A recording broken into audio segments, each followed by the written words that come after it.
అన్న క్యాంటీన్లో అన్నం తిన్నారు. తిన్నా కలపలేదు ఇంకా.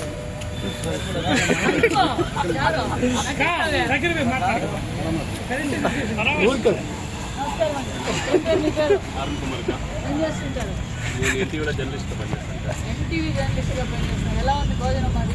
చాలా బాగుంది. ఎంత ఇచ్చారు? 5 రూపాయలు. ఎలా ఉంది డ్రెస్ అంటున్నారు కదా పబ్లిక్, దీని మీద ఏం మీ అభిప్రాయం ఏంటి? బయట భోజనం తిన్నా ఇక్కడ చాలా బాగుంటుంది కదా.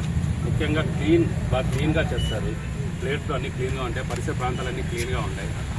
భోజనం అయితే చాలా బాగుంటుంది. మీ సొంతూరు ఎక్కడ? సోమన్ దగ్గర. అంటే మీరు వెనబడ్డ ప్రెస్ పని మీద వచ్చినప్పుడు బయట తినుకుంటే కన్నా క్యాంటీన్లోనే తింటున్నారు. అవును, ఈడే ఈ ప్రెస్ వాళ్ళందరూ తింటారు. ఇప్పుడు ఇంతకుముందు అంతా ప్రెస్ వాళ్ళంతా ఈడే తింటున్నాం. ఇప్పుడు కూడా తిన్నాం. చాలా బాగుంది. తిన్నాం. పబ్లిక్ సాటిస్ఫాక్షన్ ఎలా ఉంది? చాలా బాగుంది. ఎప్పుడు కానీ నెగిటివ్ టాక్ అయితే లేదు. అన్నా కానీ సంతోషంగా అందరూ తింటున్నారు. బయట హాస్పిటల్కి వచ్చిన వాళ్ళు కానీ విలేజర్స్ కానీ ఇక్కడ బాగా హ్యాపీగా ఉంది.